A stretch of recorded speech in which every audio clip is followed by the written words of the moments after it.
Hello again, everyone. It's Nick Michalak with Steve Frazier. Hey, hey! And Trent Zuberi. Hello. And we're doing a commentary for Beverly Hills Cop 3 today, and we had a little audio technical issue the first time we were recording this.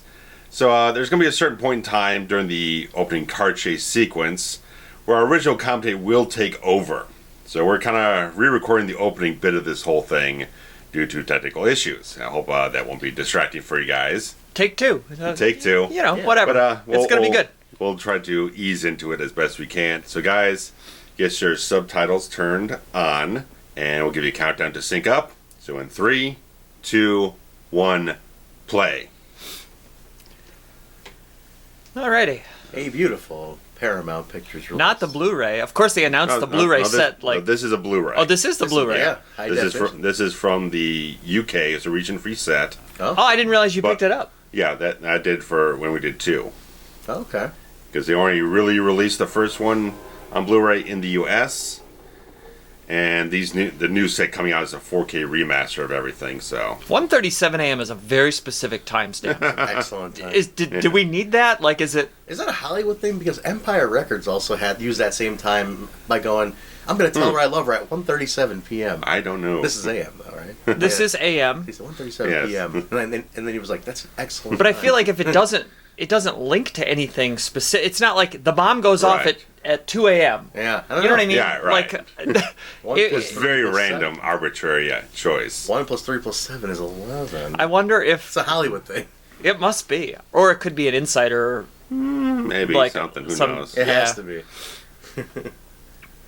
There we go. Okay, so what this year? This came out what? 92, 93, 94. 94. I thought it was 93. Oh, crap. late. 1994, May of 94. May of 94. Whew. There he is, Gil Hill. There's our old buddy. The man himself.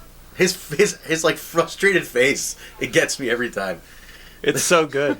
He's just like one of those guys who's perpetually, like, always like, I'm never satisfied with any of you goddamn people. Yeah, he's just always upset about something. Like, oh, never satisfied. Everything bothers him. He looks a little calm there, but I'm used to him yelling. Eddie Murphy coming off a nice. What would he come off of on this one? This is 94. He just The Distinguished Gentleman, maybe? Distinguished Boomerang, Distinguished Gentleman. Where Like, Eddie kind of had a couple of films up to this point that just weren't really kind of either winning the critics over or getting the box office over. they didn't really change the world, but they didn't like. Distinguished Gentleman's awesome. Yeah, they by didn't the way. flop either. That's the thing, right? They were just mid-card. Yeah, mid-card. Yeah. Yeah. I did see Distinguished Gentleman. Look at this hairdo. Good guy. Christ. Skullet. Oh, no. Oh, no. Oh, no. I just can't believe that this got added in here. that this was cleared. A fat guy dance sequence, like comedy. Hey, this is what happened. And- I mean, it's such a thing. I mean, Bruckheimer and Simpson are gone.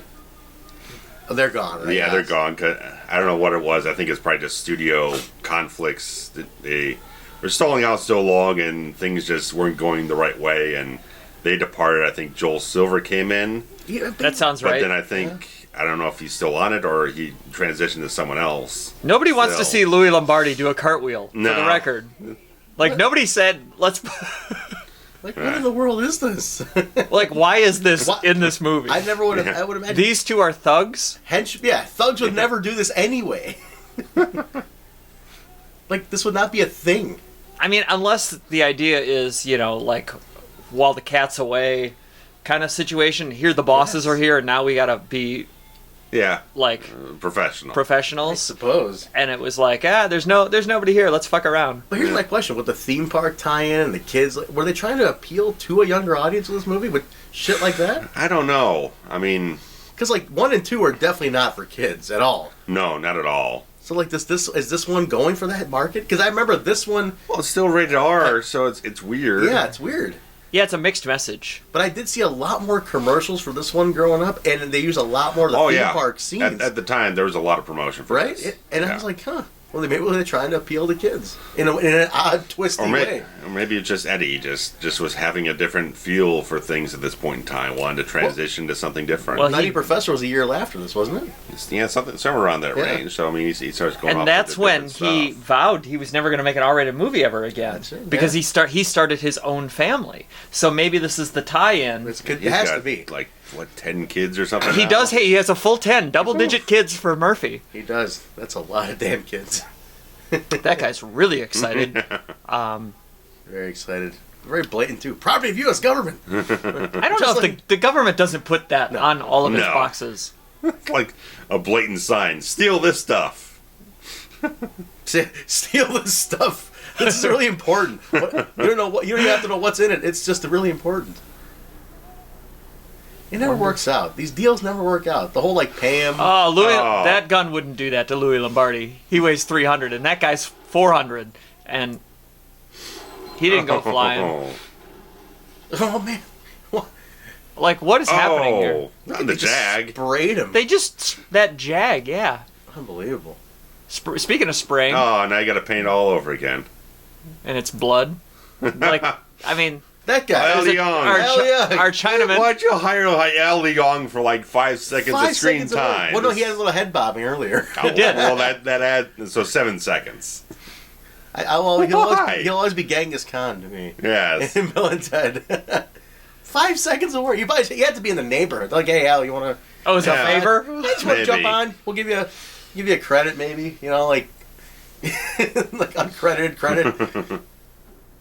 Jeez. Now, the idea is that these guys don't know that the big bosses are there. No. Right? They just think they're going to bust some they don't know chop there's- shop. Yeah. Yeah. Well, because Eddie says earlier, it's like, oh, these are a bunch of mechanics, stuff like that. They don't got guns or anything. We don't need SWAT. Is this But Todd's got such a great line. It's like, I won't write a bingo game without SWAT. That is funny. I was going to start asking them, hey, is this the illegal, like, gambling ring? Right. Oh, cool. Nice. Can I get in on this? Or is this the illegal, like, drug dealing den? How do you get in on this? That's such an Axel Foley way to approach Yeah. things, too. Yeah. It is. Which I love. Which the film could use more of. Exactly. There wasn't enough of it. I also can't get over that henchman that looks just like Will Forte from Saturday Night Live. That's who I'm like, that's who that is. Even though it's not Will Forte. That guy. So much like Will Forte. Jeez, look at this. I was always impressed by that effect that leaves the bullet hole in the car. Like, those are cool. Yeah. Yeah.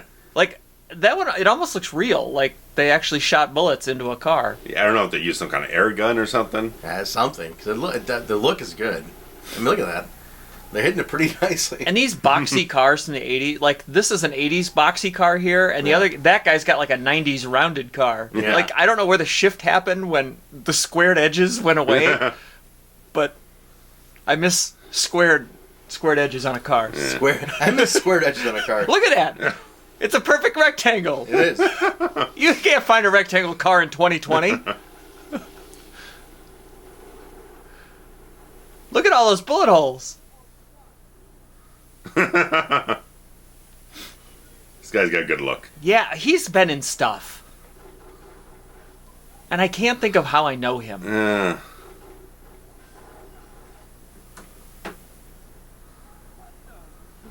What the? He's got this little handgun. Yeah. Hey, Gil's just got to get in there, right? He just has to get. I mean, he had no reason to be there. He was fine. Well, being he at the said he was office. going to be watching. Yeah. Because He was an observer, He was yeah. an observer, You know, right? You know those old timers. They get that itch to get back in the game. Yeah. You know, like I got one more round. Well, One more round, brother. when you're a police, as they say, when you are a police, it never goes away. no, right? that's true. Cop till the end. Oh. And Damn. It's not as graphic as it could be. No. well, the fact that they blew Louis Lombardi back through 8 feet in the air. Right. with It was point blank. You kill off a main character, and it doesn't have the visceral. Well, you also. Oh, this one may be a little bit more. That's a bit more. That was better. For sure. That's better. The first That one, face. you couldn't Yeah. even tell what the damage was. Yeah, Right, he'd it actually wasn't- gotten really hit. No fake blood even. Yeah. Nothing. The shot to the back's a lot better.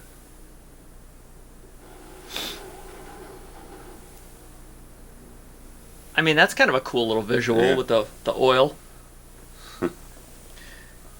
want a coffee break. And God damn you, Gil Hill.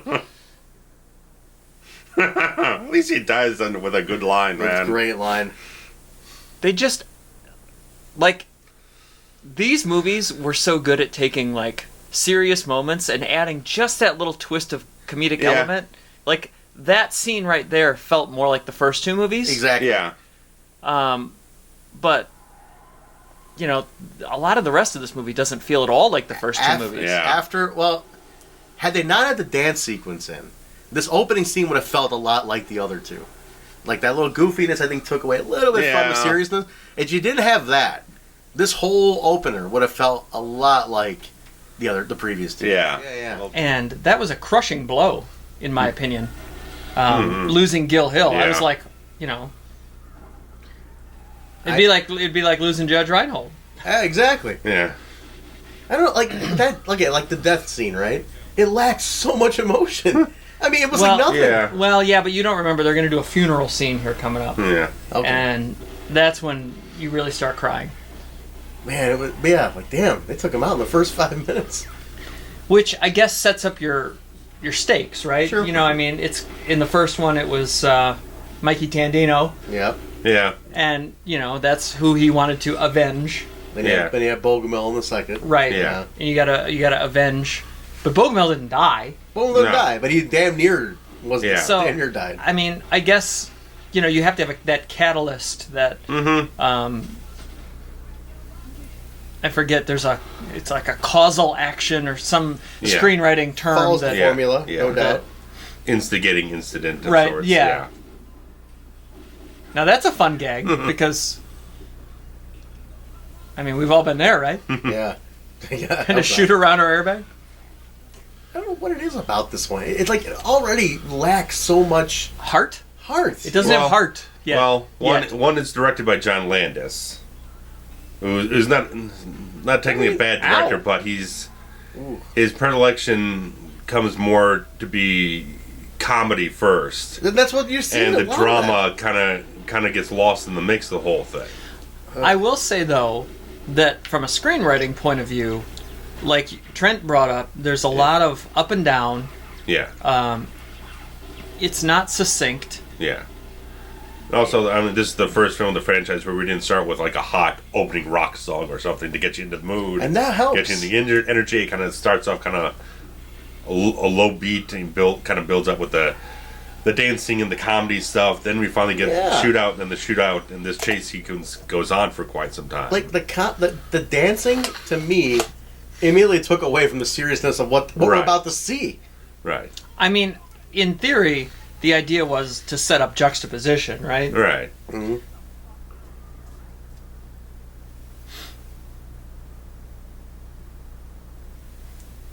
Was he being arrested? Well, he doesn't have any ID.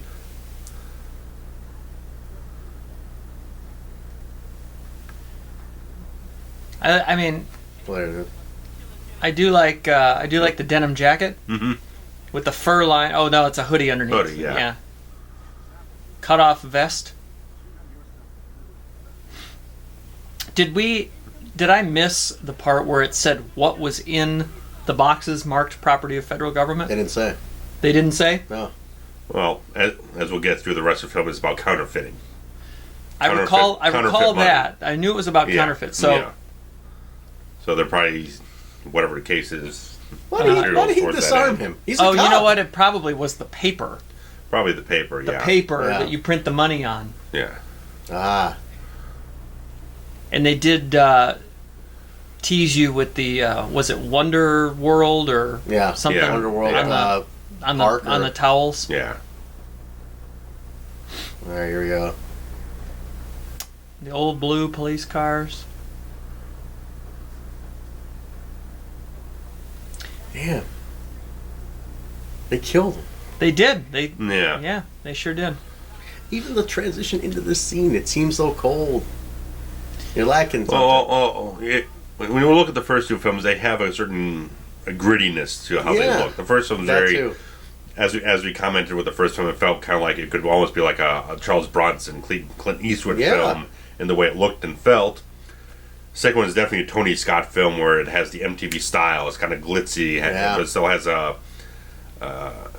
just that type of energy to it and all that type of stuff. That kind of cinematic look to it. This one, it's very feels polished, kind of flat in a certain way. It's very polished and bright. Yeah, but also flat in execution. Yeah, the polishing and brightness takes away from the grittiness they try to show of Detroit in the first two. Right. And that was the whole point of juxtaposition of Detroit to Beverly Hills. That was the whole idea. Like, we went from gritty to fabulous. This almost feels like they shot it in, like, Toronto. This feels like they're in California to me right now. Yeah. Yeah, it doesn't have it. It doesn't have that heart. And there's no goddamn Jeff. There's no Jeffrey. Jeffrey Friedman. I mean, that guy I would buy is a Detroit cop. No doubt. Yeah. Like, at this point, Eddie Murphy doesn't even look Detroit anymore. Not anymore. He looks like he's spending the last 7 years in Hollywood. Yeah. And apparently, Eddie, from word on the set, Eddie really wasn't into it. Landis kept trying to feed him shtick and stuff like that, and he felt like Axel Foley's mature now. He doesn't do that stuff anymore. Just going to say... He's not a wisecracking asshole anymore. I was just going to say, does this actually feel like Axel Foley, or does it feel like another Eddie Murphy movie? Feels like Eddie Murphy movie star. Because, again, he just in the stuff like Boomerang, Distinguished Gentleman, which is kind of a shift for him. He's trying to get away from the fast talking. I mean, I never saw those films, but there's obviously a difference in style of those types of characters he's trying to portray than trying to mature as an actor in some type of way instead of getting away from shtick, probably, and wants to create different types of characters and everything. So it's just something about it just feels like it's shifted too far from it. And the fact that when we get here in Beverly Hills, we've gotten rid of the dramatic anchors in the story. There's no Ronnie, there's no John Ashton. All you've got is the comedic. You've got Rosewood, who's just he's a comedy character. He doesn't have. There's no straight man. Well, yeah. And look at this transition. If you have homeless people on your lawn, press 15. God damn it, that's good. Yeah.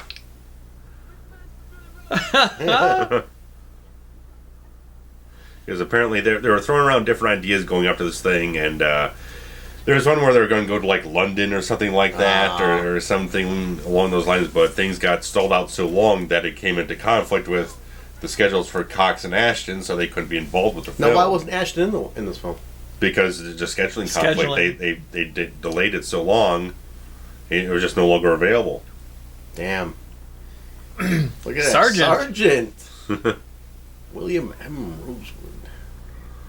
This is back when he still looked like Judge Reinhold. What are you so shocked to see him for there, Billy? What are you so shocked? Well, he hasn't seen him yet. Someone's knocking on his door. I mean, Judge Reinhold at this point was taking anything, right? I mean, he wasn't turning much down. He's still not turning anything down. That's true. Probably not. I was in a soft spot for Judge. Yeah. From these movies, from Fast Times. Yeah. He's got a coffee pot. Eddie Murphy. This is not a Blu-ray, right? This is. Oh, it is a Blu-ray. It definitely feels like Blu-ray. I was gonna say, if it's not, then there's your little fisherman picture. It's the closest you get. But you can Eddie Murphy looks like he's wearing a shitload of makeup. Yes. And I was gonna say, if this isn't Blu-ray, the Blu-ray would be even worse. Well, they're about to do a 4K remaster on these things. It's probably going to look a lot more apparent in a few months. The infamous jacket. What planet Hollywood is that sitting in? Or Hard Rock Cafe. It's got to be in something. It's got to be sitting somewhere. That's a very iconic jacket. It's extended years at this point. Yeah. It's somewhere. It's probably not even the same one.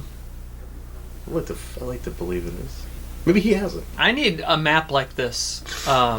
I love this. Well, I would take this one. I love maps. I would take this one so that as somebody who is not from Southern California can understand what the geography is. Because when you say, I'm in the valley. Yeah. Or, I'm Santa Monica. I don't know what the fuck that means. No. The one that confuses me is the valley. My sister, who lives there, tells me, tries breaking it all down. I still don't understand the valley. Yeah, what's the valley? It's like there is an actual valley, and you're in that valley. Is it up there? Like Simi Valley? Is Simi Valley in the valley? That's the valley. But the valley is bigger than Simi Valley. Right. The valley is this whole area. That's an But is actual Thousand valley. Oaks in the valley? No, Thousand Oaks is like a major suburb. Right. But no, sometimes major suburbs are also in the valley. Right. But Thousand Oaks isn't one of them. I guess not. And Burbank is not in the valley. Burbank's not in the valley. See, this scene, it kind of bothers me. Taggart's retired. Right, this bothers me in a way. Okay. Because, Eddie says, "Oh, where's Taggart? I'd like to see him. He's retired." In the last film, these guys were best of buddies. They were going on fishing trips. Has he not talked to these guys in how many years? Like, you're not even keeping in touch? Right, he would have known. Because this is here just to explain why the character doesn't exist in the film. Terrible. It's lazy exposition to show that Eddie's not even in contact with his good friends out here anymore. What would have been better, I just rewrote the scene, is this cop walks in and goes, "Hey, you're the guy that's in the photograph on the desk with Taggart and Rosewood. When was the last time you seen him?" "Oh, I don't know. It's been since he retired." Foley could tell us. Yeah. This guy's never met Foley. Yeah. But he could go, "You're the guy in the photograph." Yeah. You know what I mean? Yeah. There's so much looseness here. Yeah. So much looseness in this scene. Sorry, I just tend to rewrite shit. I rebooked the territory. It's like, No, but you're right. Yeah. Like this guy who's like a cheap. He's like a cheap tagger, basically. He's They the older basically guy. wrote this character because they couldn't get Ashton, so they just changed it. So terrible. Look, that is definitely a Six Flags. 210%. They also got the carousel. The carousel. What's the volcano? I need to go to this. You all right over there? Yeah, I'm fine. Just recovering from my cold. This is 100% a Six Flags. I am a Diamond Elite member of the Six Flags franchise. Are you? I am. I can get into any Six Flags around the world. And she is never at the counter when I go. Good Lord. I haven't been to a Six Flags since like 1993. I was gonna say around the time that this film came out was the last time I've been to one. I can't do it. I'm on my 17th trip of the year so far. Shut up. Yeah. I'm gonna try to get one more in on Sunday. They're open through Christmas nowadays. I'm not This a is turning roller into an coaster. infomercial for Six Flags. I'm not a roller coaster guy, so there's not much else for me to do. According to $35. $35? $80 now for That's one all day. $80 now, guaranteed. Is it $80 one? Yeah. That's why they pushed the pass on everybody now. How much is the pass? Well, you can get the most basic one, which gets you in and parking. Everything else in, $7 a month. That's not bad. It's not bad. So it adds up to $84 a year, ish. Yeah, Right. which isn't bad. They get you in for the whole season. But me, I pay a little more because I get food. I get the other perks. I get the premium parking. So I pay $21 a month, but I get food. Is that a lump sum or do they auto bill? Auto bill $21 a month. That's unbelievable. I just get it taken out. It's great.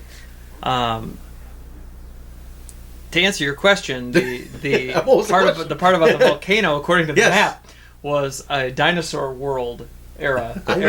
I need to know where It was land of the dinosaurs, according to the map. That's awesome. Top left. Oh, Land- there it is. Yeah. Isn't that crazy? He's gawking at $35. $35. It is more than double now. $35 sounds high to me. In those days, yeah. Then you can come in the next day for $2. And what they used to call a twicket. I recall the Twicket. Remember the twicket? I recall the Twicket. Anybody remembers what twickets were? Leave a comment. Uncle Dave, what is all this? I want to go to this park. See? He's so happy about Uncle Dave.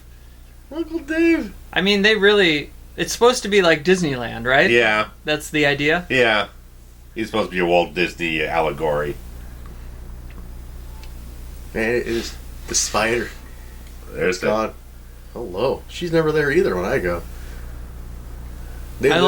This movie. What I liked about it as a kid was that it kind of exposed the behind the scenes of how theme parks work. Mm-hmm. And anytime you can break something down, and I love the how does it work Oh, yeah. aspect.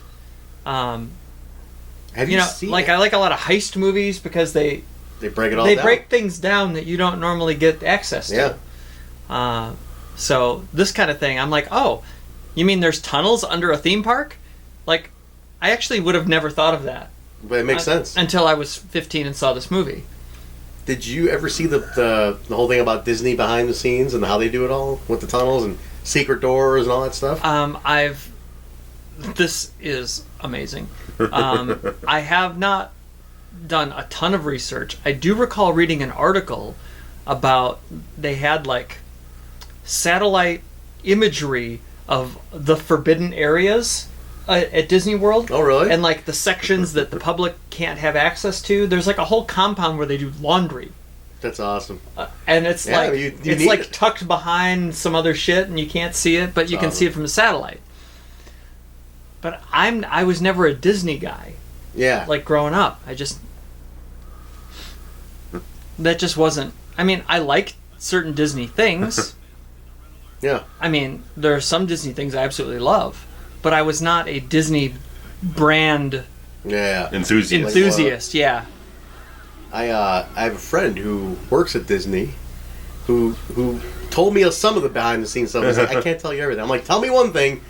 Is Walt Disney's head really cryogenically frozen underneath the park? And he's like, I can't tell you. I'd have to kill you. This is like straight out of this is Die Hard with a Vengeance, right? Great. Yes, it is. Yes, it is. Oh, There's even a flood. This is fantastic. How hard would this be to reset after every ride? It had to be a set ride. But see, like, no Six Flags park would have this. No, this looks more like Universal. Yeah. This is way too much for a Six Flags park. She showed him all that and then questioned? Yeah. I mean, I get that, I guess he's an attractive man and she's an attractive woman, and... But it's not like he wears a badge that he's like, hey, I have a cop here. Holloway. I got a character name now.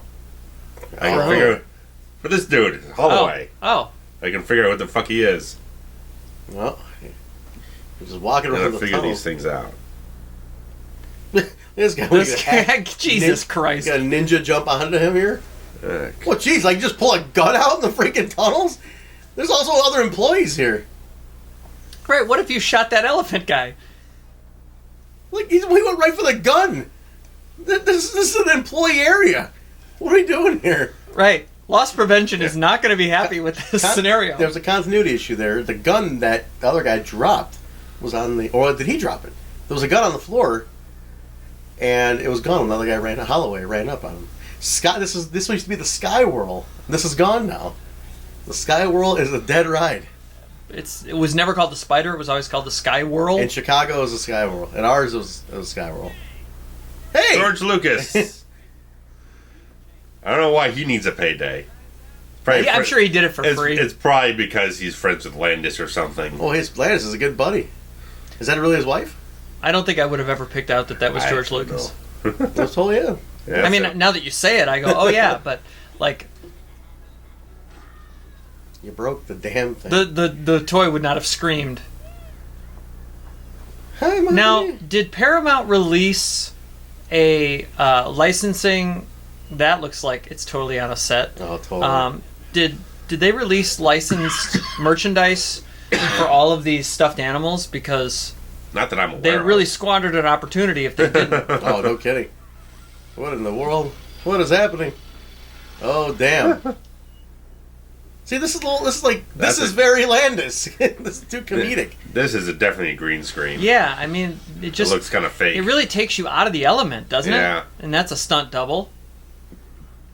Yeah. And that's a green screen. Yeah, that's not very good. God. That's not how gears work. No. I mean, not for nothing. Looking at that, I mean, the Sky Twirl was pretty nuts. Actually, like if that were to malfunction, you're screwed. It's funny because on the wide shot of the actual thing, you could see all of the stunt doubles, like they're all like grown men in the cage. Here it goes. Oh shit. I don't think cable... Look at this shit. I mean... Yeah. This looks like... I don't even know what it looks like. I don't know. It's just not... This is not... What is this? This is not a Beverly Hills Cop movie at this point. What are we doing? What is this? Like it's like he's warming up for the kids' run. Or the family movie he's about to do. Just in terms of the color scheme, the cleanness, everything, it just feels kind of cartoonish. What the fuck is this? This is terrible already. I'm not. It's not shot with a sense of. Again, it's not shot cinematically. A cop action franchise. Right. This is not nowhere near that. We're in the first one. We had a guy get shot in the back of the head by Jonathan goddamn Banks. And now we got this?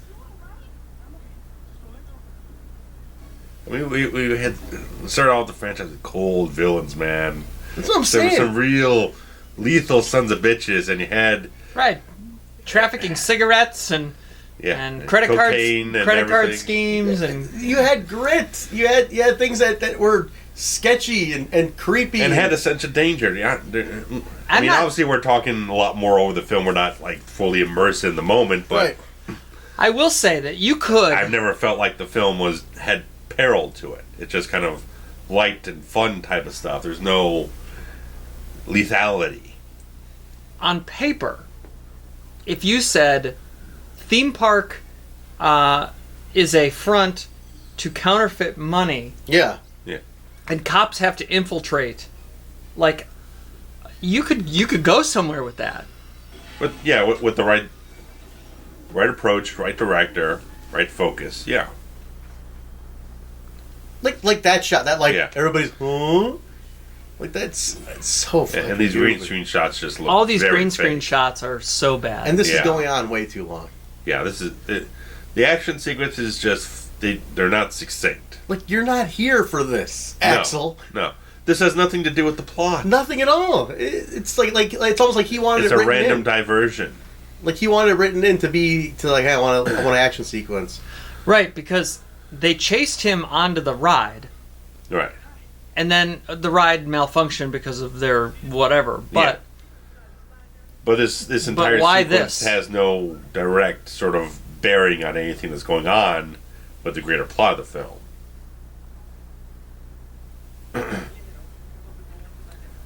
And now he's rescuing kids? That's what I'm saying. Like he was warming up for the flubber, the damn Nutty Professor, Dr. Doolittle run. That's all. This is all warm up for that. Flubber was Robin Williams. I'm sorry. Before someone catches us. That was my bad earlier. Yeah, Dr. Doolittle, That's Nutty what I was Professor, Nutty Professor run, and that stuff. And the sequels that followed. Yeah. The kid's like, no. I'm like, God, screw you. I'm out of here, kid. You're on your own. Yeah. I mean, Eddie's still got charisma. You can't really turn that off much. But...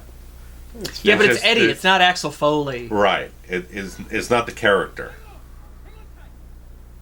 He's literally holding two people and himself with one hand on a rope dangling from this ride.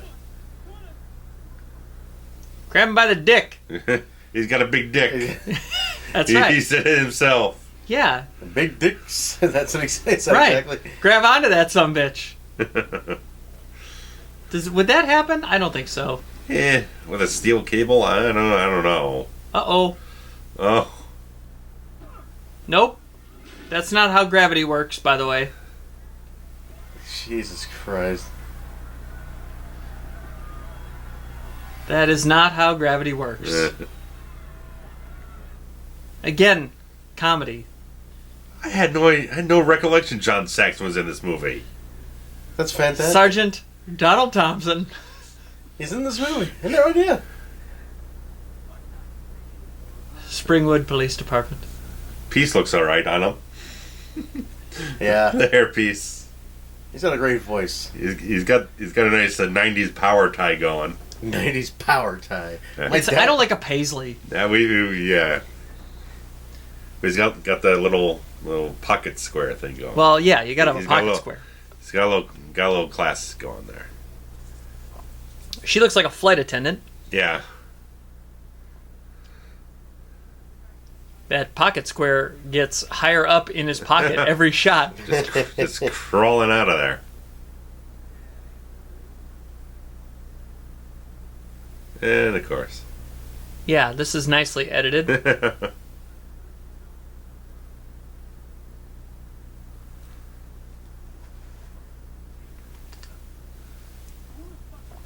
Oh, there's a fuck. Someone finally. Someone finally fucked. Was this movie rated PG-13? Ah. Good question. Great question. My phone just fell down. Yeah, you did. You hit me right in the foot. Oh, God. Let me check my Well, that's a DVD. bad blouse. 94. It's R-rated. It's definitely R-rated. For language and some violence. Oh, now he's motherfucking all over the Yeah, guy. now it's everywhere. Yeah.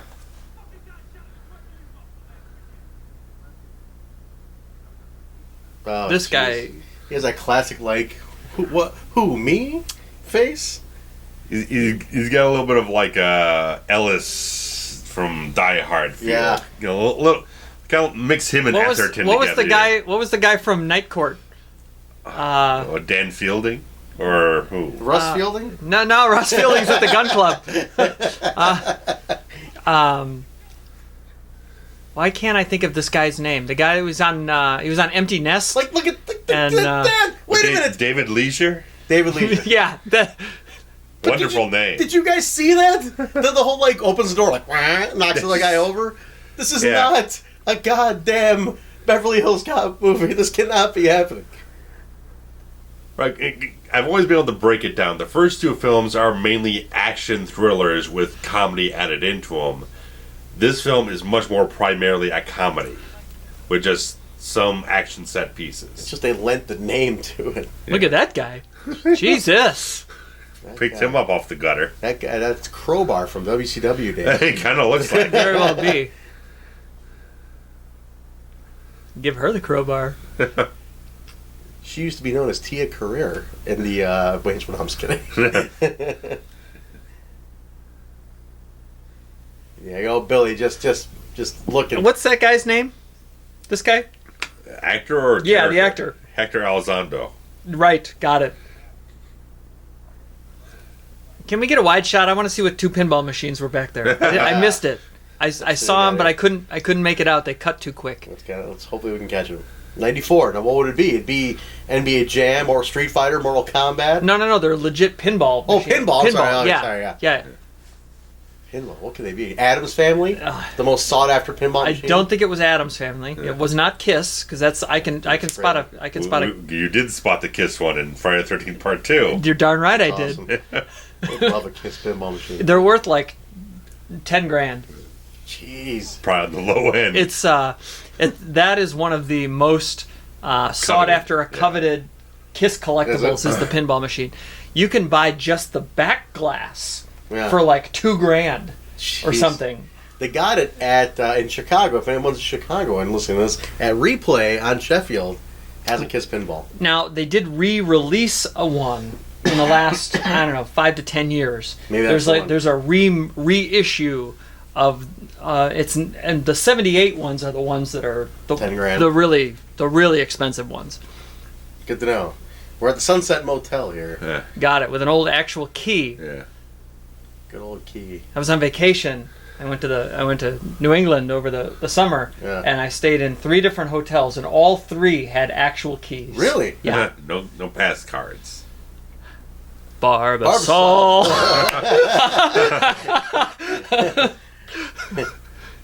It's Uncle Oh, Uncle Dave! Hey. He's called him a motherfucker. That even doesn't feel like Axel Foley. You know what I mean? Yeah. Uncle Dave. Who's playing Uncle Dave? Hold on. We really should have done some more research on this, huh? I mean, I'm up on it. I was hoping it'd be like a more name actor playing Uncle Dave. She's a very pretty woman. I've seen her too. And something. These are all like people I've seen somewhere.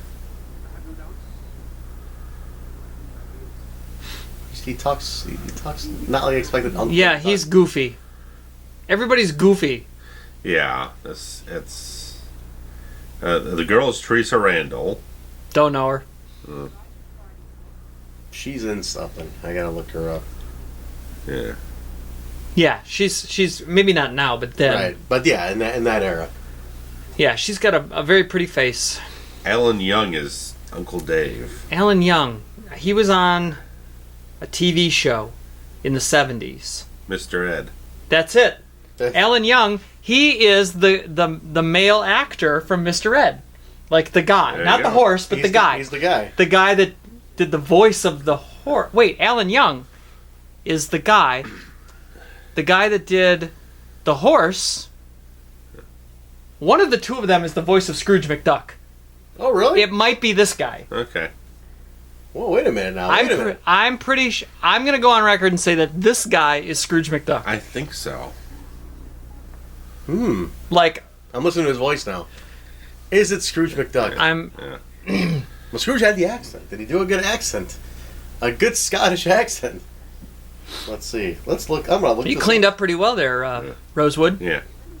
It's Hollywood, man. Come on. I know you guys don't know the Bad Boys movies, but Theresa Randle portrays Martin Lawrence's wife in those Okay, movies. maybe that's where I know I've seen them. I don't love them and cherish them. I'll tell you where I've seen. There's something else I've seen in it, and I'm gonna get down to it. Oh, this is the convention here. Is this where they reintroduce Bronson Pinchot? Yep. Saturday. What was that? Well. Oh shit! Oh, I could listen to you do a bad impression all day long. She's in an episode of Seinfeld. There he is. This is almost like at the other end of Perfect Strangers. I think it's just about ending at this point. You know where I know Theresa Randle from is from Malcolm X. She was in Malcolm X. Yeah. She was in a lot of name movies though in the 90s. She even did Space Jam. Well. I mean, that's the wig on him. The hair is not happening. It's Balky freaking Belky Bartakamus, yeah. Let's do the dance of joy. On the Patreon, it'll be Nick and Steve doing the dance of joy. I'll jump on into Patreon, Steve. yeah. I'll be jumping into Steve's arms, and he'll fall on his ass, and we'll all both hurt each other. And Trey can drive us to the hospital. Deal. Wait a minute. Wait. You're telling me that in this scenario, I'm Cousin Larry? I don't know. I was just imagining the most hilarious version. He's doing a colonics now. Oh God. Well, it wasn't his art gallery. No. The art gallery belonged to Victor Maitland. Yeah. It's like, where's Jenny Summers? We can't get Jenny Summers? We can't get Jenny Summers back in here. Then doing guns. Survival Boutique. Boutiqua. It's the Boutiqua. It's Boutiqua. Boutiqua. Sorry, I know you. Chances are you have your sound on mute in reading. We are sound low and reading, Yes. but we can hear the nuances like Boutiqua. That's amazing. That's now. I just started. Now here's a random thing for you guys while we're getting through this scene here. I just started watching on Hulu the old 1990s show Step by Step, in which Balky here becomes a cast member in season 5. I watched Step by The Step. actual Belky character or just No, Bronson? Bronson. Okay. Yeah. I don't remember that happening. I'm only on season 1 still. I watched them all as they aired, but I did too. I'm working my way through. By the way, I was correct. Alan Young is the voice of Scrooge McDuck. He is. He is. Uncle Dave is Scrooge McDuck, which I guess is kind of a fun little thing to have him be in charge of the theme park.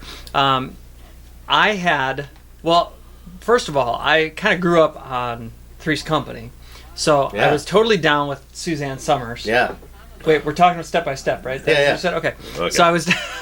I had the biggest crush on Christine Lakin, who was the middle Me too. Because she was the one. You're like, she's cool, man, and she's like our age. She was our age. She was the girl next door. I like a plain girl. I like girl next door. And she was a cool chick. She was a tomboy. And she was cute. She was very cute. Yeah. Have you seen her recently? She came out with a documentary, something Learning Lincoln or Leaving Lincoln or something. Okay. I haven't seen her though. I just know she's done a documentary. Good, not great. Good, not great. She no, Step by Step was great. Looking back at it now, Suzanne Summers was in that show, man. She was phenomenal. She looks great now, and she's like 80. Oh, she's fantastic. It's a Thigh Master, man. Well, the Thigh Master. You're darn right. Patrick Duffy's in there. Man's man, Patrick Duffy. Boy, this sequence is going on forever, ain't it? That's what I'm saying. We're talking about Step by Step now at this point. I mean, this is one of those. Really, it's what's the cinematic word for that? Like necessary scene that just sets up something else for convenience. But again, it's going on way too long. Is that Chekhov's gun? Something. There's a something thing along those lines. Yeah. But this is the scene where they're gonna get all their little toys that you don't think are You think there's just a long indulgent scene just to have the character in the movie. Right, and then also they're going to get some toys, and then they'll have a callback to them later. And kablooey stuff later on. Right, you'll need to kablooey. Like, there's really no need for an Annihilator 2000 in this movie. Yeah, a 6-minute long scene to introduce this plot element. This reminds me, and maybe this was the influence for. I think I know where he's going with this. The greatest scene in Jackie Brown. Yes! Chicks with guns! AK-47. When after had to kill every mother in the room, except no substitute. That's right. Nothing gets between me and my AK. When I was looking up cast here a little while ago, the blonde henchman with the mustache is Michael Keaton's partner in Jackie Brown. That's it. Really? Real slimeball. The guy that looked like Will Forte. Yeah.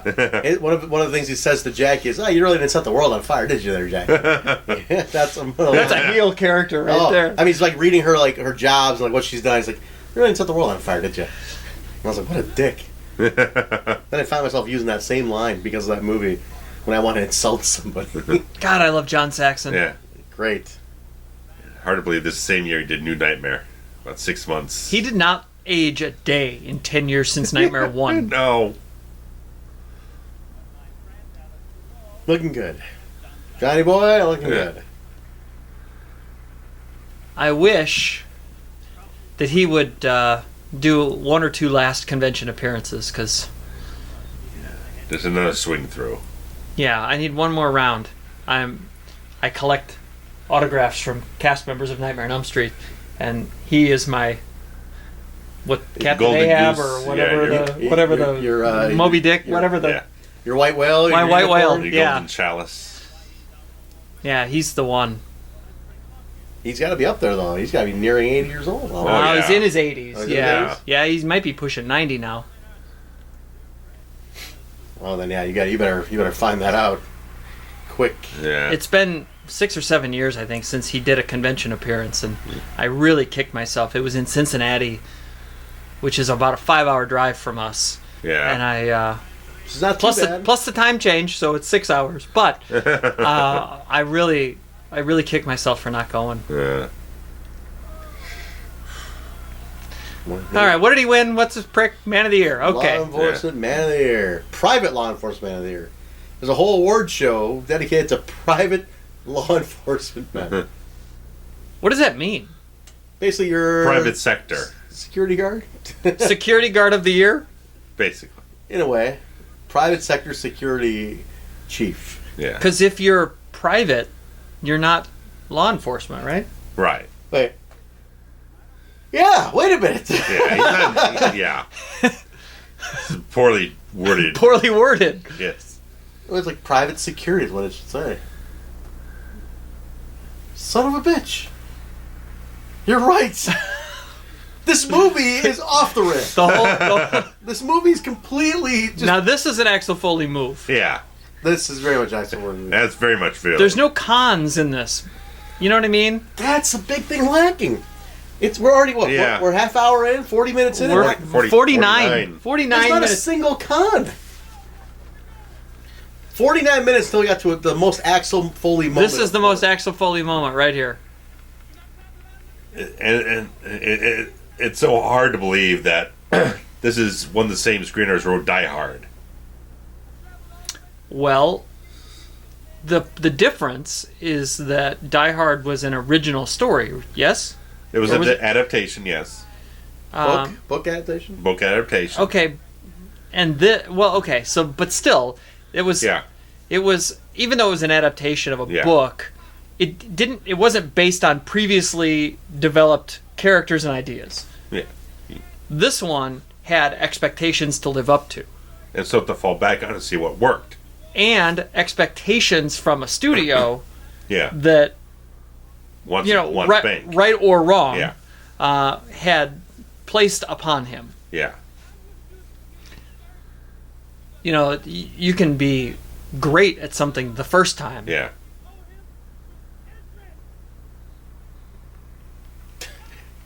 I mean, I don't know. He's so Eddie Murphy. Yeah.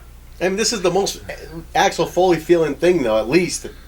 There's none of that kind of like streetwise cop type of thing. There's none of that kind of like I gotta kind of bend the rules and kind of fracture a law here and there and kind of Well, he wasn't go, always go off book and be a little rogue.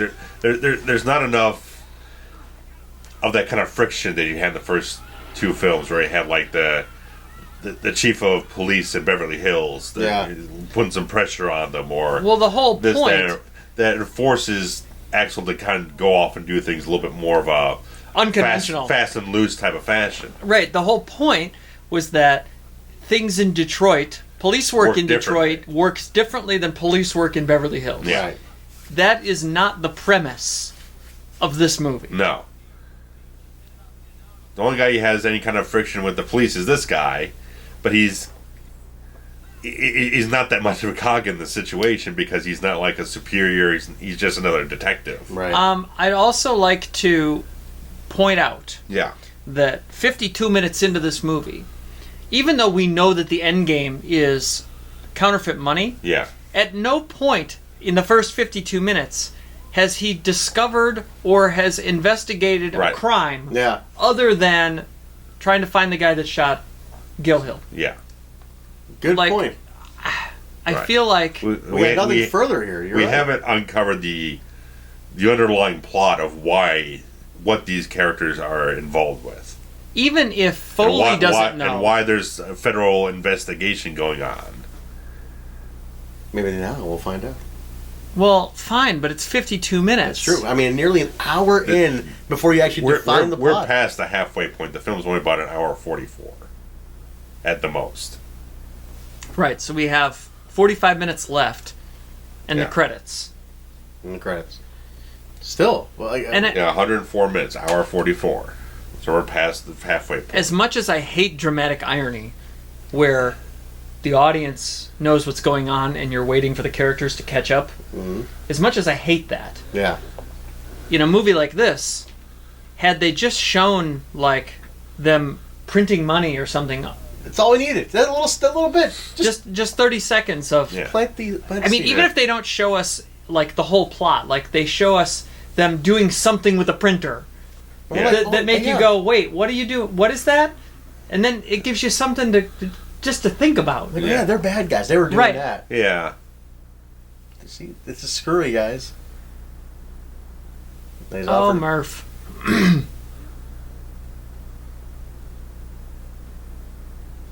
I don't know. It just doesn't. Yeah, and also because the volume's low, we don't hear much of the music. But also, Harold Faltermeyer is not on this film either. There's no Bruckheimer, no Simpson, no Cox, no Ashton, no Faltermeyer. What is happening here? The only two returning people you have that are any part of this film are the two guys who are pretty much on screen at this moment here. And Judge Reinhold, God bless him, Yeah. plays Judge Reinhold in every movie he's ever been in. So yeah, you're right. I think that's why he gets hired. And well, he's typecast at this point. Yeah. So it's hard to say that it feels like a Beverly Hills Cop movie based on him. Right. Because he does not bring a distinct character to the screen. Right. Again, he brings Judge Reinhold. Yeah, and again, there's no counterweight. Like Correct. I said, without the characters of Taggart and Bogomil, you don't have the dramatic counterweight towards these more goofy, more comedic, lighthearted characters. You need that kind of balance, or else these, like we are having here in the film, this feels like Blues Brothers. You've got 20 cops, 20 cop cars showing up and overreacting to an entire situation here. Well, this does feel like Rosewood, though. Yeah. Well, yeah. But it doesn't feel like reality. The first two films felt like there was at least a weight of reality, a certain gravity towards everything. This one just doesn't have that. Like Geraldo in the safe here. Yeah. Damn. It's so goofy. Even the way he leaned in to look, he's like, Yeah. Yeah. Like, what are we doing, Yeah. guys? Son of a gun.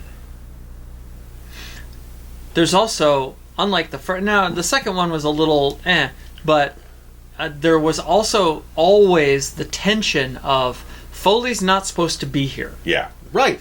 It was always There's always that danger, like... And he wasn't blatantly in the police house, in the station house. Now, in the second one, like the first one, it was, don't go investigating Tandino or you won't have a job. Yeah. Right. In the second one, He's playing a con on everyone to kind of slip out of Detroit and kind of play kind of a shell game. Right. With Jeffrey riding around the Ferrari, all this type of stuff to keep Todd away from the fact that he's not where he's supposed to be doing what he's supposed to be doing. Right, but so it created stakes. Yeah. Still. I've got to keep these things moving in all these places. So I don't get found out. Yeah. Here, there's no stakes. There's no tension. Yeah. There's no stakes. He's right. No tension, no stakes. We're not anywhere.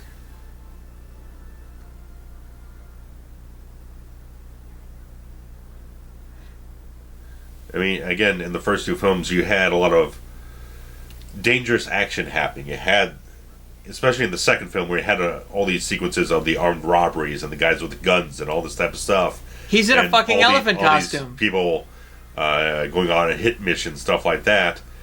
There's nothing here. The few action sequences are very few and far between, and there's not a lot of people who are in the thick of peril. Right. Is that the lady from 227? I think so. I was just gonna say it's her from what was her name in 227? That's her. Yeah. Rose. Aww. Okay, shuffle. Oh shit. That's exactly what he was just doing. My son is also named Bort, by the way. Were you talking to me? No. His name's also named Bort. Ooh. Oh. That's a lawsuit today. Yeah, it sure is. Yep. Oh shit. Run away, run away. This, as great as it is also not realistic. No. This is making me sad, guys. Not even mad. Sad. Yeah. Yeah, it is sad. We went from 1 and 2 are so... I want some coffee. Sorry. I can go for some more, too. Did you finish yours? No, I'm still drinking it. I'm nursing it. There's another one.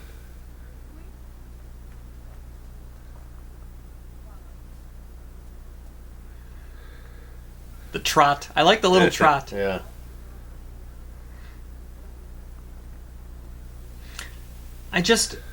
There's something about the costume that this doesn't feel Beverly Hills to me. No. This feels... There's really nothing, aside from when he pulls up to the police station, there's basically nothing that really kind of connects to Beverly Hills as iconography, as setting and scenery. All I'm thinking when I said the theme park is Six Flags. It's a mirror image of the Six Flags here in Chicago. And I'm sure many of the other ones around the country. Exactly. So there's... Well, in that time, 94. Yeah. But there's still certain remnants that still exist today that I'm seeing in those scenes. Right. That carousel is in every Six Flags. Which is awesome. And, well, again, there's no juxtaposition between L.A. and Detroit. Exactly. No. Like I said, scenes in Detroit look like they were shot in Toronto or something. Yeah. They're so clean. Very clean. And nondescript. I mean, look at the opening scene of part 1. You know? Oh, yeah. Jesus. Down the alley with the cars and the semi. Dingy and gritty and slummy, yeah. You really got to illustrate that roughneck of Detroit. You know, the second film, I mean, it had the Tony Scott slickness and stuff like that, but it still had a certain grit to everything. And Shakedown. It had Shakedown. Yeah, the soundtrack on this thing is basically almost non-existent. They put one out, though. I remember that. There's one out, but I mean, I'm just saying, like, when you think back to the other two films that had all that great, energetic, fun music and everything, it moved the film along. It propelled the movie. There's got to be a better way. There's got to be a better way. Neutron dance. Yeah. The first... Stir it up. Well, that was on the first one. Right, I'm just saying back and forth in the first two films. The soundtrack to the first film... Collaboration. Is, I mean, it rivals all of those 80s soundtracks. Yeah. I mean, it might not be Footloose or, you know... Yeah. Dirty Dancing or one of those, but... What is this? What is this? Oh, God. It's horse shit, is what it is. Yeah. It's like you look at this stuff, just like, I can't feel any drama for any. I can't feel a real investment in how the film is progressing because it feels so laid back and loose, and there's no energy to it. Ah, fuck you with the vents. Yeah. Come on, man. I'm over it. Just, there's no more to say. Look at this shit. That thing's 4 feet tall. And he totally... Yeah, it's way too comfortable of a giant vent. What the fuck? Air vents are like 18 inches, by the way. Somewhere John McClane is pissed. Yeah. He's like, I didn't even have shoes. Notice he didn't go in with a white shirt and come out with a brown one. Yeah. Look at the man on the front of that train. That's awesome. It's a lost area, man. See, I wonder what it's like at theme parks. Well, is it a zoo or is it a train station or is it a medieval times? I mean, what fucking theme are we going with here? It's just the kind of like Enchanted dumping ground forest. for all the shit. It's a graveyard of miscellaneous misfit toys. That's what I'm guessing. Oh. How convenient, an hour and 2 in. And there we are. There. I mean, they showed the scene earlier where he found the money was... Right. Right. Now actually seeing them commit the crime. Right. They launder it right through the park. I was going to say, how convenient. So convenient. Launder it right in. But it feels like kind of like the most flaccid sort of criminal scheme you could have in one of these films. Like, good use of flaccid. Yeah, it's kind of a weak crime. It's like, okay, they're counterfeiting money. I mean, we had a better counterfeiting money scheme. Was it Lethal Weapon 4? Yeah. 2. Two or yeah. No. Oh no, you're 4 right. with the you're right. It was 4. Asian. Yeah, Asian guy. Human trafficking stuff. This that was better constructed to have a certain sense of consequence and stakes and everything in that story. I like that you basically said this movie needs some Blue Chew. Might as well. If Blue Chew would like to be a sponsor on this channel, please reach out. I feel they sponsor anything. Like, the amount of wrestling podcasts Blue Chew sponsors is absurd. And I'm like, are that many wrestling fans sterile? Well, it's not. No, see, it's not about just men with AD. It's for people that like just to go a couple extra rounds. Or, or just need a little something to speed up the process. That's right. Oh yeah, here we go. But yeah, I mean, like, the first film is all about fucking drugs, drug running, stuff like that. The second one's all about arms deals and stuff like that. It feels like heavyweight bad guy stuff. And this is a fucking dance. Yeah. I mean, he's a good dancer. Yeah. And a good singer and a good everything. Look at that quaff. Quaff is a great word. You notice how this park only has like 4 characters? Yeah. They're in the other parts of the park. Oh wait, The there's gorilla. that gorilla thing. What kind of, control your kid? Jesus Christ. People don't control their kids these days.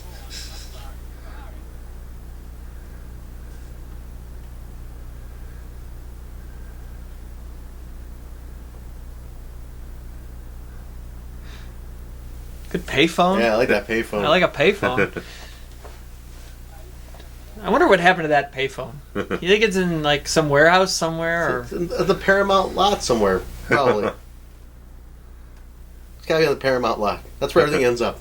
The Warner Brothers, Paramount, New Line. All those warehouses have gems. Damn. Well, maybe not. Maybe it's in the garbage.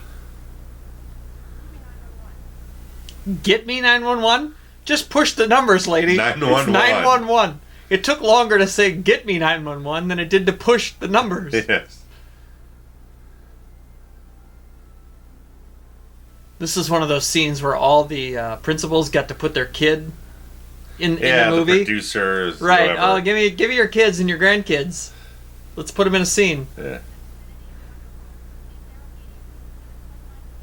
This guy's right back to Underworld. Yeah. Who is this guy? I've seen this guy. I'm just saying, like, who is this character? He's so nondescript. He's the New Taggart. The shitty Taggart. Yeah, he's dime store Taggart, if even that. Oh, that dragon coaster was Yeah. I was a big fan of that as a kid. It's Santa's Village. That's right. You know, They're fucking automatic weapons. And fucking bring a Desert Eagle there. jeez, there's kids around. What are we gonna Don't put a do? pink hat on that boy. Look at that camcorder. This guy's filming the whole thing? Jesus.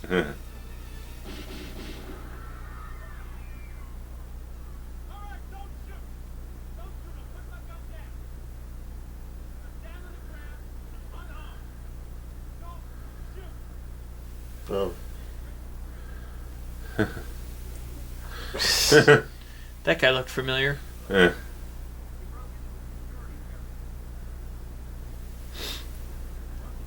Everything about this is so blah. Right, the cinematography feels very point and shoot, almost TV-like in its approach. There's It's even the bad guy. I mean, this guy can put on a good kind of evil expression here and there, but he's not lethal. Is my thing.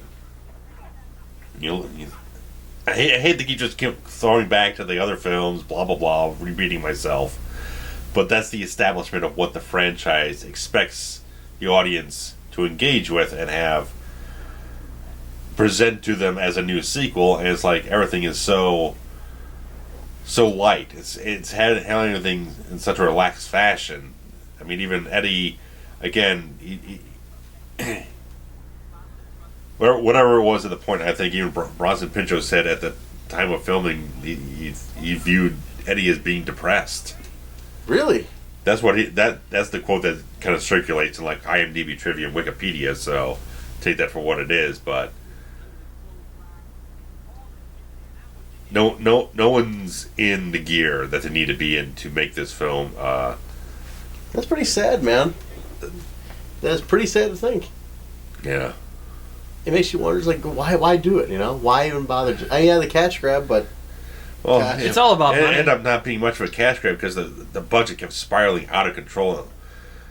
A lot of things list the budget as $50 million, but there's actual stories saying it ballooned up to $70 million and only made about $119 million. I was gonna say you worldwide. gotta do double your production budget Yeah, to make this a profit. one domestically it did not break $100 million. It took the worldwide gross to get it over that hump, and even then that was not nearly enough. with that old computer. I mean, that's the cover. This almost feels like when we were talking about Scream 3, where it's like, okay, this person is not really going to be available at this point in time, and this person is not going to be able then, but you don't want to delay it to kind of lose what you do have, and this, that, and the other thing. It feels like you want to make the sequel, but things aren't in the right position to make the right sequel, so you go ahead and just make a sequel anyway, and it ends up not being a good sequel. Right. There's too many elements that are not available, or stuff like that, or there's too many people have left the project who are just can't be involved with it, and just like when you're losing the original producers and like two-thirds of the cast that you had before, from my perspective, that's not a good sign of things. Right, it's brand recognition at best. Right. I mean, I do remember them promoting the hell out of this at the time. In May of '94, there was just a lot of promotion that's going on with TV spots all over the place. So, even though if the production budget was $70 million, imagine how much the marketing budget was. Yeah, no doubt. Could be $30-40 million on top of that. So it could have been a massive, just ultimately a massive bomb. Like, this seems so slow and dragged. This whole thing just makes a string of films where Eddie just did not perform because, like I said, Distinguished Gentleman didn't make its money back. This one doesn't make its money back. Then he does Vampire in Brooklyn, which Wes Craven, but the fact of the matter is that's never been viewed as a good movie. Yeah. And I don't think that made its money back either. So it's like he just started having the string of like, it's just not working right now. So you can see why he changes up and goes towards a different demographic of films. It doesn't work for me. Yeah. Oh, the Bicycle Shack. The liquor store. What's happening? Charlie's Shoe Repair. Oh, the Indian cuisine. You like Indian food? I do. I love Indian food. I thought you were going to say Charlie Sheen. Where? No. Charlie's Shoe Repair. Mark's saltwater fish. Saltwater, our specialty fish. Tropical fish. Fish. Look at this. Rolls Royce. Yeah. Scrooge McDuck. Scrooge McFreaking Duck. Now it looks kind of like he's dressed like Scrooge McDuck. Yeah. I missed the original DuckTales. That was a good show. It's the best. The best. It's my favorite cartoon. I love it. Launchpad McQuack. Right. Webigail. All of it. It's the best. Magica Dispel. Remember her? I do. All she wanted was his number one dime. That's it. The number one dime. And then he had the boys. Huey, Dewey, and Louie. Uncle Scrooge. That's him. That is him. Yeah. Don't forget Gizmo Duck. That's right. Gizmo too. And Darkwing Duck.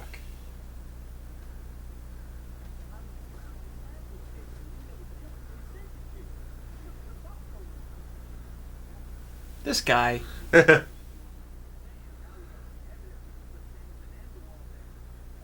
I don't know.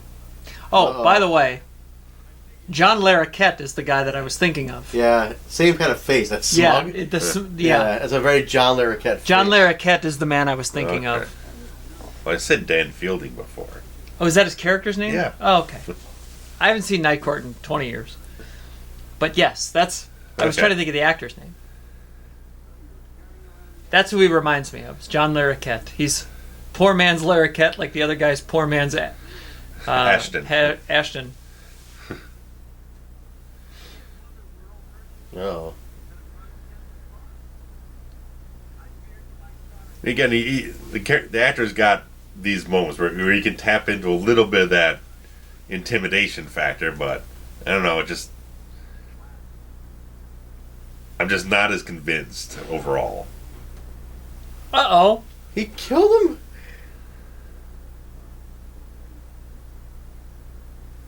Did he kill Uncle Dave? He killed Uncle Dave? Are you kidding me? So this guy, Larroquette Light, has killed Gil Hill and Uncle Dave in the same movie. I mean, he's a real heel. That's true. He just killed basically Disney. What the hell? He killed Scrooge McDuck. That's crazy. Just pull the trigger. You know what I mean? Like, what are you negotiating with them for? They're bad. Yeah. I mean, just kill all three of them. Get rid of the gun. Get on a plane. Just kill them all like you killed Jonathan Banks, man. Just get it over with. Right. Clearly it was self-defense. Yeah. But no, you got to be a cop. Bring everybody in. And yeah, these look like the exact same streets from the opening sequence set in Detroit. Yeah. You're ruining this beautiful roll. How much does that car cost? More money than I'll ever see in my lifetime. Of fucking custom color rolls? Gee, you're talking 200? between 1 and 2. Yeah. Easy. I mean, that's a house. It's a house. It's a house. He's driving a house. He's driving a house. I believe they call that motorhome.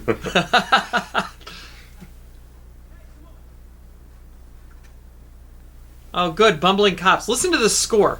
Yeah. The score Yeah. is even reminiscent of, I don't know, just a comedy. Yeah. Yeah, I love the score in the second film. It just has those great pulsating moments of tension. Yep. It's really just has energy. Aside from the kneecap, the belly is the most painful place a man can be shot.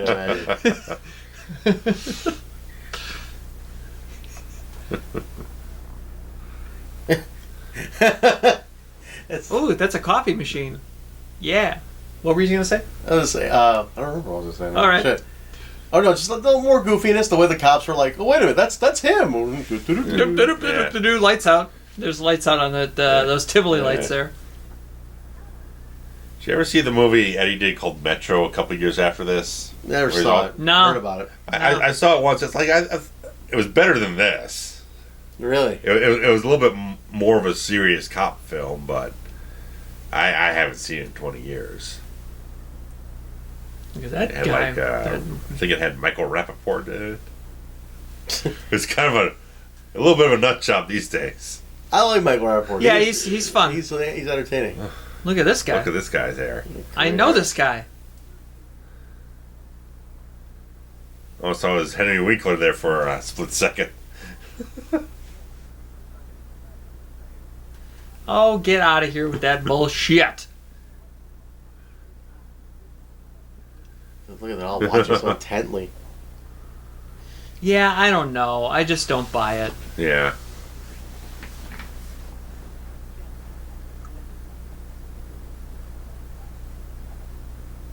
I mean, this fast talking. I don't know. It's Foley, but it's not. Yeah, it's the fact of it's just the direction of the film. It's tapping into it's not tapping into any vibe.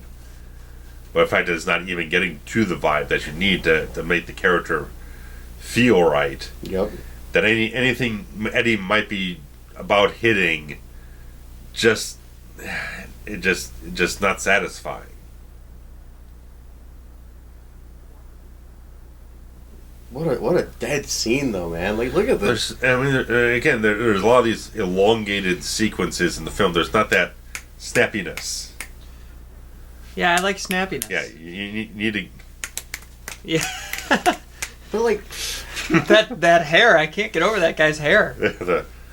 And everybody turns around at the same Ludwig time. von Beethoven hair. He did have Beethoven hair. Ooh, is that a pink Cadillac? yes. The one con in the film. That's right. How great that. Just assume that the black man is the one who's. It's a nice car. Yeah. I don't like convertibles though. You're biased. We don't have a convertible. There you go. The Annihilator 2000. Oh, the Boutiqua! The Boutiqua is shut down. Uh-huh. Here we go. Now we're moving right into our third act here now. Almost. I mean, there's still like 20 minutes coffee left. on touching it.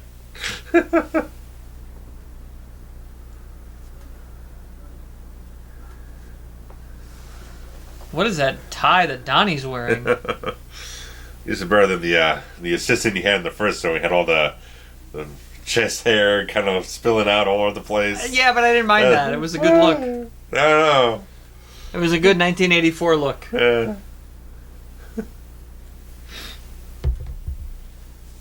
And Rosewood, what role has Rosewood really played in this movie? He's pretty ineffectual. Other than him going over the top for the armored car. Yeah.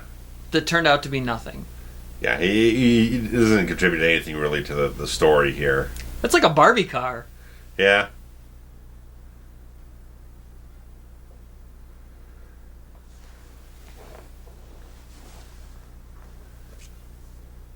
I don't know.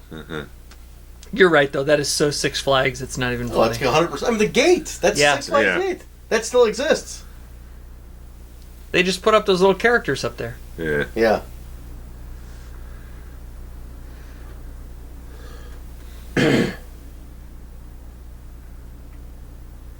Look at that brown leather jacket he's wearing for a nice... Well, he's a black man. That's you right. better have one. Shit. It's a huge first aid kit. You can't not see it. Did that picture on the screen, was that a $1 bill? Are they counterfeiting $1 bills? He wants his face on the $1 bill.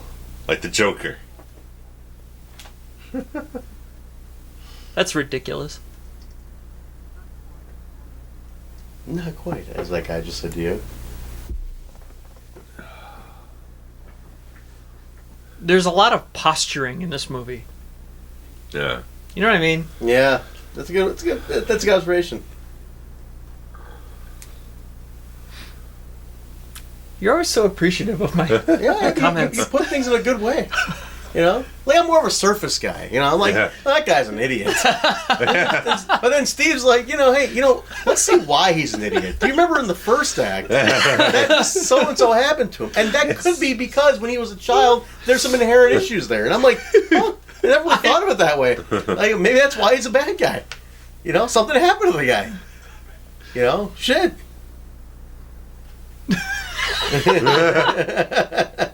What is this? He just walks in. Yeah. Wait, what is he, Mr. Belding walking into the classroom? hey, what is going on here? Oh, look at the broad through a right hand. She's hurt. Oh. Get out of here. Billy, you literally threw it, Billy. You threw the gun. Yeah. This is so bad. Oh, no. Yes, I mean, it's all gagged. That's the cryogenically frozen section. You gotta protect the film, man. That's the original film. That's where Walt's head Walt's is. head. Yeah. How did that rumor ever get started? Because that's so stupid. Well, no, the fact was he did look into doing it. I know. And he was big on it. Now, the fact that the rumor about him it actually being on premises, I don't think is a rumor. You think it's a thing? The You way think it's real? Look, my buddy could have just said, "No, you're crazy," but then he made sure to leave that opening and go, "Well, if I told you, I'd have to kill you." Ha ha. But he wants to throw me off of that. Are you sure that's not just a Disney inside joke? No, I think that's him making me think it is an inside joke, but in reality, there's more to that inside joke. What are you supposed to do with just the head? Just the brain. You put it into another body. No, that's not how science works. By the time Pardon we me. figure it out, it'll work. Oh, that's cool. This is kind of creepy and cool at the I same really time. did like the dragon coaster as a kid. It really only went in a circle, but it was up and down just enough and that was also before my eardrum ruptured and I lost all my equilibrium and I started getting motion sickness, which was around the time that this movie came out. 1994. It was 95 actually when my ear thing happened, but Do you remember the Little Dipper roller coaster from Kittyland? I've never once been to Kittyland. Oh, okay. Kittyland's not a thing anymore, but No. it was a Chicagoland staple. It was a B-level amusement park. Pretty historic. The Little Dipper now stands at Six Flags. The original 19... The exact same one. Exact same. They took it apart and moved it to Six Flags. No kidding. Yep, that's where it is. And it's just a very basic, 75-year-old roller coaster, but it's still there. Huh. That's crazy. Fully functional. Very basic. Right, Oh, yeah. Yep, little hilly, around. That's it. Then we have to say this film just does not make good use of John Saxon. Doesn't make good use of anybody. None of the people. But just knowing what John Saxon... If you made John Saxon the main villain and just... There's his ass. Made it heavyweight John Saxon, man, he could be intimidating. If John Saxon were playing the Victor Maitland character... Oh, yeah.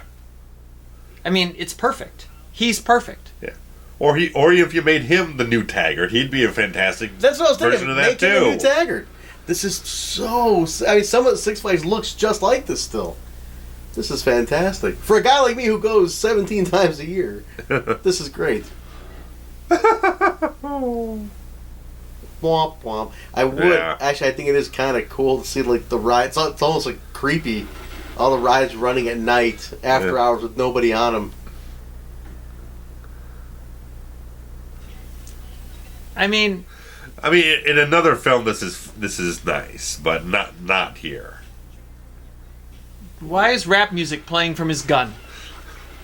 Is Serge? Why do they have all that popcorn when the park is closed? Popcorn, did you just call it popcorn? No, I did not. I thought I heard you say popcorn. But why they would have gotten rid of? They would have thrown it away. They would have cleaned the popcorn popper. Unless the idea is to dump it all on the ground and let the pigeons eat it. Nope. There goes the popcorn. Oh, you had the popcorn? It's the popcorn. The popcorn. They needed something to burst out of the machine in the shootout. Yeah. The popcorn is what took it. I mean, it's a great visual there on the right. All the corn on the guy's head. You can see he's like literally laying on the ground under a mountain of popcorn. Which is a great visual. Yeah. But, again, not realistic. And you're going to tell me that you're not going to reach down and have a handful? Who could resist a handful of popcorn? Especially when it's semi-fresh. It was just made like maybe an hour or two before. Well, I would hope that it's not 6-day-old popcorn. Stale. Probably a lot of turnover on popcorn. Ooh, don't touch the third rail.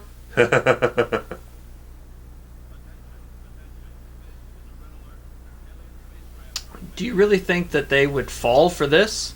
They're not going to fall for the banana in the tailpipe. And it's like, you guys work there. You're like there every day. Like, you shot the one. You got him. They didn't even need like the prank, the prank to start. Oh, come on. Yeah, you shot the T-1000 there, or whatever it is.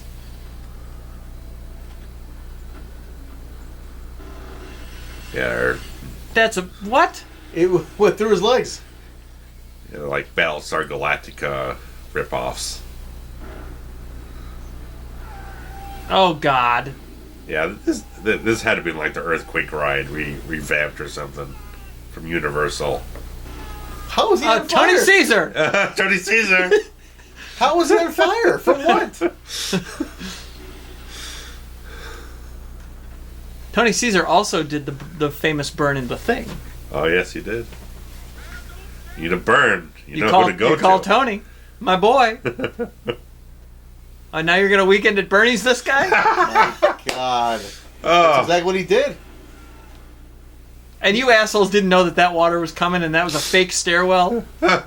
Fucking idiots. I don't get. You guys work there full time. This guy's got a little Alan Arkin in him. A little bit. Yeah. Yeah, he's got a little. I would have liked Alan Arkin more. He's got a little bit more kind of punch to him, His character's name is Flint, which is a town in Michigan. He's John Flint. He reminds me a lot of Joey Pantoliano.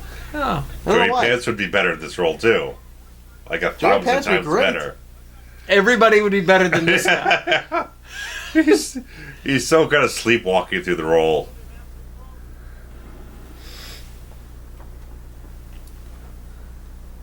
Now that's a good gag. That gun is ridiculous. Brown leather jacket, though. No Lions jacket. Too loud. If this is going where I think it's going, I'm going to call bullshit. What? We'll wait till the reveal. Oh, wait. Let's see. I mean, we're seem to be in the home stretch here. We are. We're at an hour and a half. Oh, it looks like the thing now. Land of the Dinosaurs. God, I wish I had that. Note the control rooms are all in the same area, even though the park is acres big. Yes. But the control rooms are all connected to the employee tunnel system and everything, and it's all in one spot.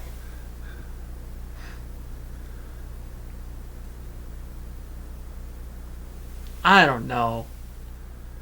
I'm not buying any of this. You're right, that is from the thing. What are you doing? Boy, these guys are just like Jesus so easily Christ. startled. So trigger happy. They're supposed to be the security. Fucking security.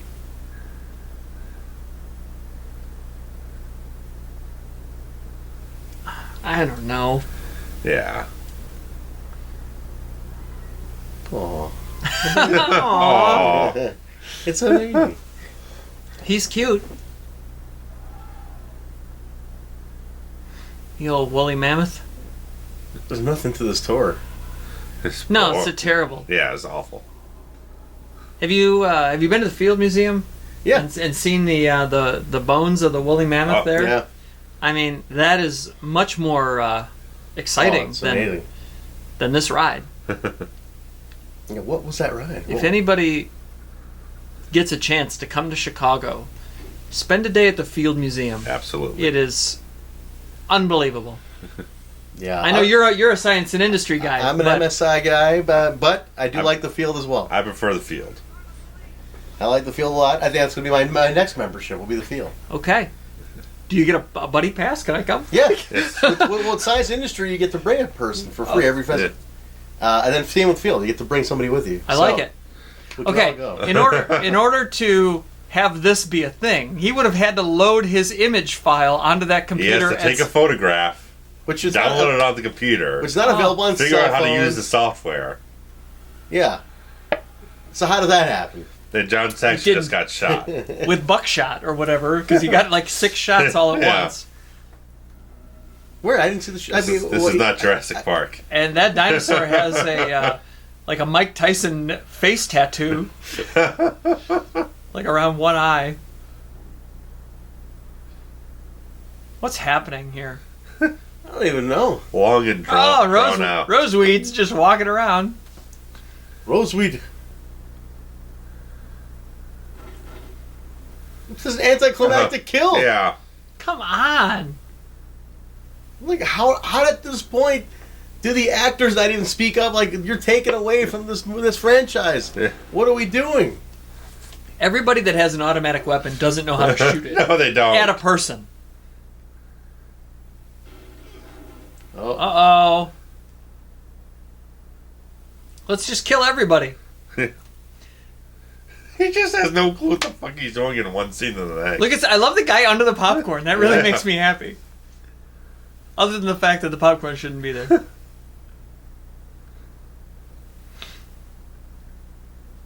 And how are all these little pieces of debris on fire? You know what I mean? Like with that Yeah. little piece of cotton there on the right, Yeah. wouldn't that have burned out by now? What's left to burn? what's burning? These are so slow. These kills are so Yeah, awkward. again, like I said, there's no punch. There's no Oh my god, this is killing me. there's no rapid fire progression in the film. That's you need that rhythm for action, for comedy, and this one has none of it for neither one of them. It's a pacing. Exactly. You could undoubtedly trim I mean, 10 minutes at least out of this thing to just get it going. they put him on a slow ride Right. featuring slow moving robots Yeah. and then expect us to appreciate it. Yeah. There's no momentum here. Just so blocky and ugh. Well, again, like I said, I mean, the cinematography is so point and shoot. There's nothing nothing is shot in any interesting way. No. And he's still really the only the only motivation driving his only motives. Yeah, is Inspector that he Todd's killed murder. Todd. Yeah.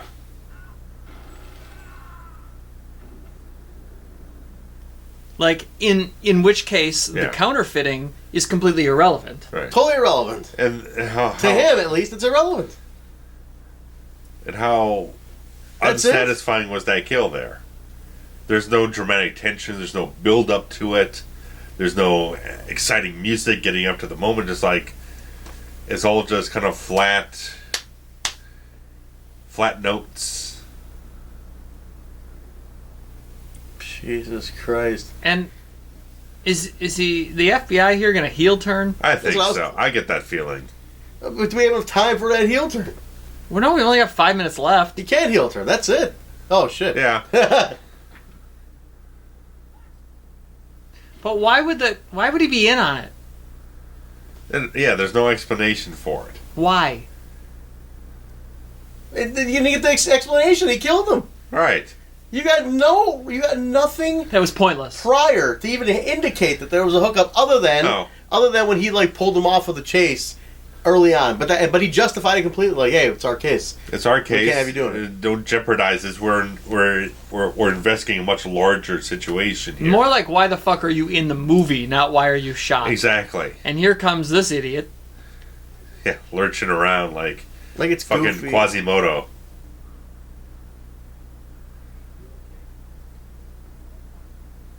Yeah, Elizondo just looks fucking bored, man. There's like no life in his entire performance.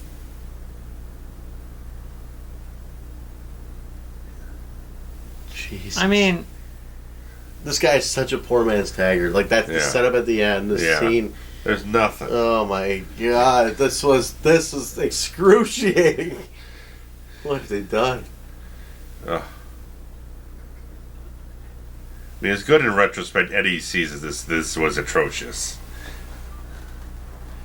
Uncle Dave. I mean, he did an interview many years ago saying like, if we ever do another one, I'm gonna take a lot more care to pay attention to script and quality of production, stuff like that. So it's like, I don't know what this fourth film is ever gonna do. I have no idea. there's talk of another one now. Yeah. Are you serious? Yeah, yeah. I mean, Eddie's also. I mean, Eddie's kind of like. I do like that. Whenever he goes back to stand up, he's not going back to film. So I don't know what's going to progress ahead of Well, what. he's already signed the stand-up deal, Yeah. So I don't know if. and he just made a new movie just now. Yeah. He's in that Yeah, Dolomite movie. Dolomite. Yeah, Yeah. Which everyone apparently loves. So good it's on him. Netflix, I believe. Good on him.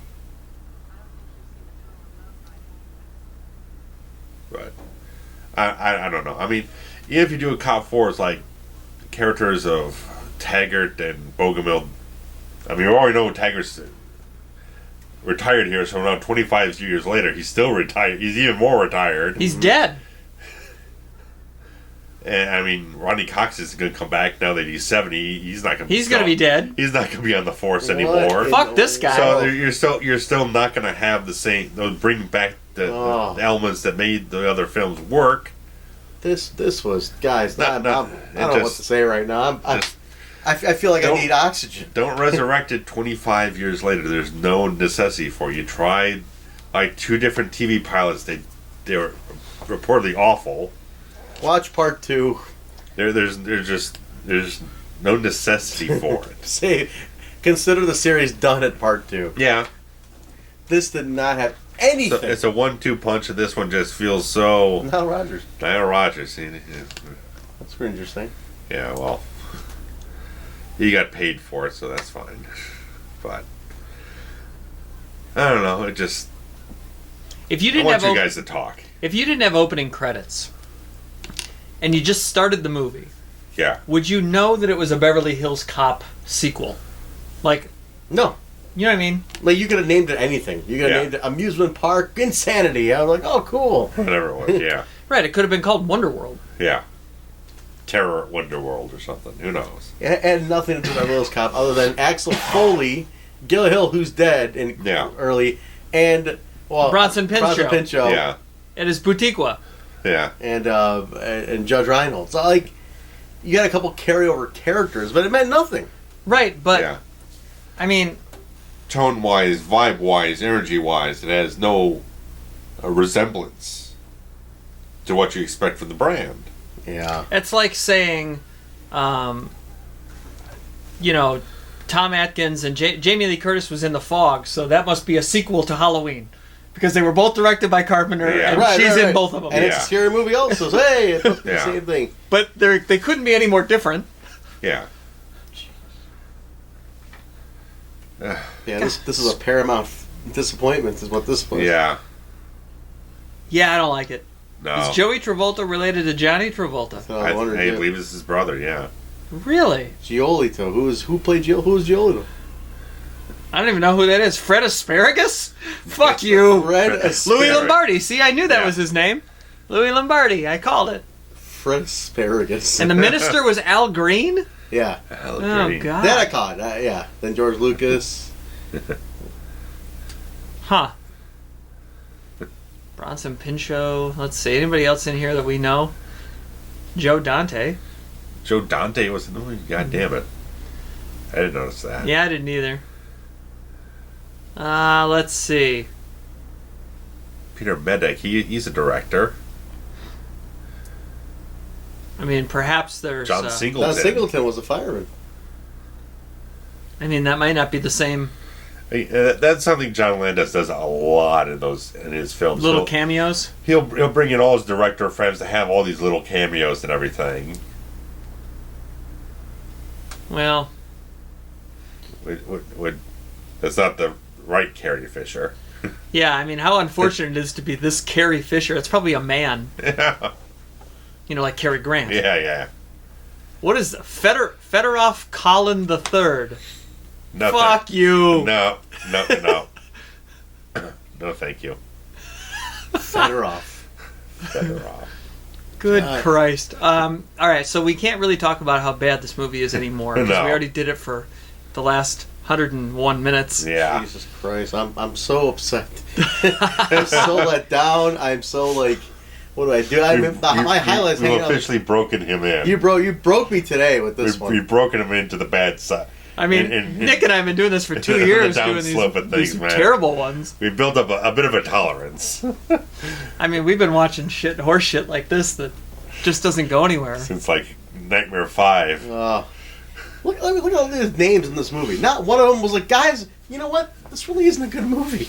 We gotta do something about this. You know why? Because they all got a paycheck. Exactly. I know. We've been through this on another commentary. It's like And it was signed by Paramount executives. Oh my Which God. at 94... we oh, didn't no. get any money off of this one. I'm trying to think. Who's in charge over at Paramount? This is post Eisner. Um, It's a good decade post Eisner. right. Yeah, this was about the time that... It was right after The Lion King came out that Katzenberg left Disney. He spearheaded The Lion King, which was 94. Yep. And right after that, Katzenberg left Disney to go work for, I believe, Paramount and head up their like animation Okay. department. Ultimately, then starting DreamWorks. Yeah. SKG. Yeah, he's the K in SKG. Yeah.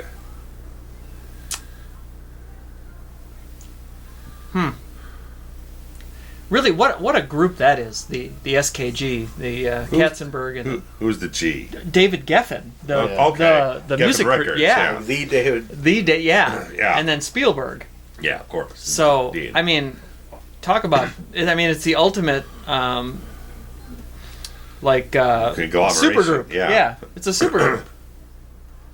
Oh, Terrence Trent D'Arby. No, thank you. Forgotten about him in 25 years. Right, I was gonna. Terrence Trent D'Arby hadn't had a hit since '82. I was never a fan. Oh, let's not talk about the second guy in that list. Santa Clara. So it's the park up in, Frisco area. Yeah, that's that one. Okay.